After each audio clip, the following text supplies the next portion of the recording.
Our freedom is not the property of unelected bureaucrats and politicians who've ceased to represent those, us, who sent them to Parliament to serve us. Emphasis on serve. They are political servants, not masters. So is it any wonder there's so much hostility and anger towards politicians, political elites, and many in the media who peddle the nonsense mouthed by these elites are complicit in the destruction of the freedoms and, dare I say, the prosperity we've worked for and come to love. People unable to work, businesses going to the wall. This trend is worldwide. Look at Germany. I told you last night, both major parties hovering around 25% in the vote count, unheard of. Then you see a Conservative leader, so-called, in Boris Johnson going mad over climate change, cozying up to the geriatric Biden and his jet-setting climate envoy John Kerry. Have a look at the polls here this week, to which I referred yesterday. In fact, you can sum up what's happening here simply. Our political leaders are presiding over the greatest theft of our civil liberties and the sledgehammering of our economy. Josh Frydenberg spending $90 billion on JobKeeper. I'll come to that in a moment. But so much for a reforming, fiscally responsible government. And these people wonder why Australians are taking to the streets. Children have been ordered to months and months of at-home learning.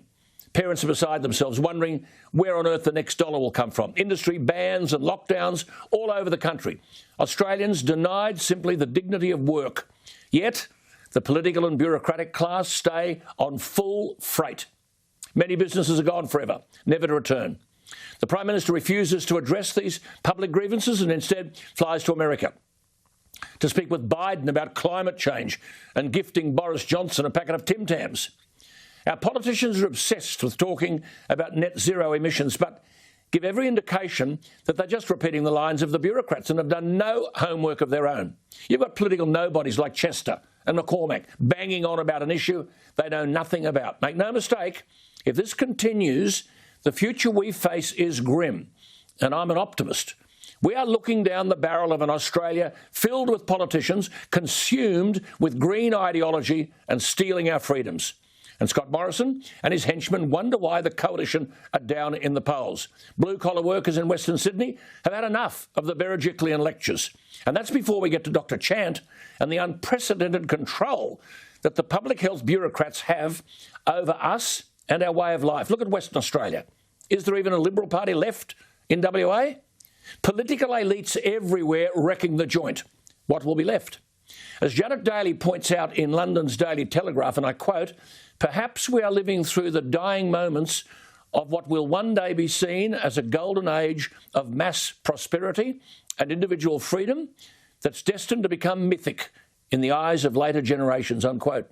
You see, in the UK, they're facing the realities of the political establishment's obsession with climate change and the impoverishment it will bring to their way of life. Boris Johnson has taken up the cause, hook, line and sinker. Here we see Liberals like Matt Keane and Gladys Berejiklian advocating this nonsense.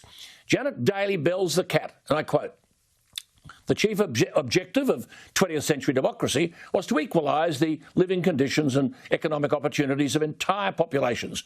Whatever your view," she says, "of the urgency of climate change, it's critically important to recognise," she writes, "that many of the steps now being proposed to deal with what is considered to be a global emergency are designed precisely to reverse that progress." She's right. Now remember, in November, everybody who's anybody will be on a junket to Glasgow with all the problems of the world, but they'll be talking about climate change. The godfather of climate change is a bloke by the name of Maurice Strong. He's now dead. A Canadian businessman and an oil and mineral billionaire. He was president of the Power Corporation of Canada. He got the United Nations bug and was credited with forming the United Nations Environment Programme. We live with his legacy today. But in 1992, he said, and I quote, "We may get to the point where the only way of saving the world will be for industrialised civilisation to collapse. Isn't it our responsibility to bring this about?" 1992. When he died in 2015, Quadrant magazine here wrote an article about him, the godfather of climate change. In the opening paragraph, the Quadrant magazine said this, and I quote, "The consummate sleazebag thief, an all-round corruptocrat who launched and shaped the UN effort to rid the world of carbon dioxide has died, appropriately enough, as his heirs gather in Paris to rob the world blind good riddance," unquote. Well, we're told, aren't we, to listen to the experts, listen to the science? Well, Professor Stephen Schneider was the lead author of the Intergovernmental Panel on Climate Change reports of 2001 and 2007. He was the Stanford Professor of Climatology. He died in 2010. He said of global warming, and I quote, "We need to get some broad-based support to capture the public's imagination, so we have to offer up scary scenarios, make simplified, dramatic statements, and make little mention of any doubts. Each of us has to decide what the right balance is between being effective and being honest." Christine Stewart, the former Canadian Minister for the Environment, said, quote, "No matter if the science of global warming is all phony, climate change provides the greatest opportunity to bring about equality and justice in the world," unquote. And what about the Emeritus Professor of Ecology at the University of Santa Barbara, Daniel Botkin, who said in 2007 in a Wall Street Journal article, "The only way to get our society to truly change is to frighten people at the possibility of catastrophe." And don't forget, the founder of the UN Environmental Programme. "We may get to the point where the only way of saving the world will be for industrialised civilisations to collapse. Isn't it our responsibility to bring this about?" unquote. If this stuff doesn't frighten you, you mustn't have a pulse.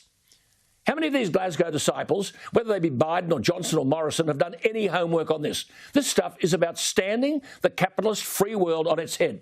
Christina Figueres of the UN Framework Convention on Climate Change said in February 2014 in Brussels, and I quote, "This is the first time in the history of mankind that we are setting ourselves the task of intentionally, within a defined period of time, to change the economic development model that's been reigning for at least 150 years since the Industrial Revolution," unquote. So there you are. No matter that Bjorn Lomborg, the Danish author, world authority and visiting professor at the Copenhagen Business School, wrote in 2017, and I quote, "The findings from the major climate models are clear. Achieving the 1.5 degrees centigrade target would require nothing less than the entire planet abandoning the use of every single fossil fuel in less than 4 years," unquote. He said that in 2017. The 4 years is up. And so we're sending, are we, our Prime Minister and a stack of others to Glasgow, when this is the agenda. Christine Stewart, the former Canadian Minister for the Environment, "No matter if the science of global warming is all phony, climate change provides the greatest opportunity to bring about equality and justice in the world."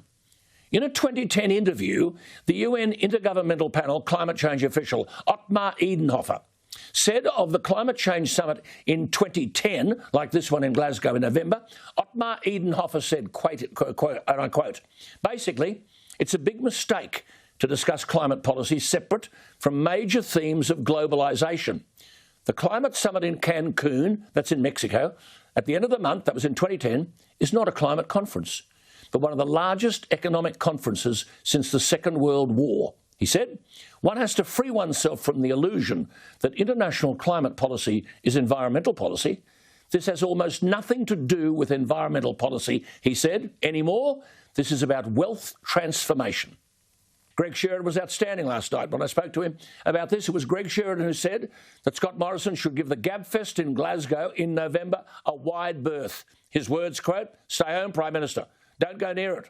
It has the political appeal of a holiday in Hawaii in the bushfire season. All the upside of a guest appearance on the ABC's Q&A with an audience of inner-city greenies." Well, I suppose only one question has to be answered. Are we all going to allow this to happen? What do you think? Email me, alan@skynews.com.au, or the text line 0414 000 848.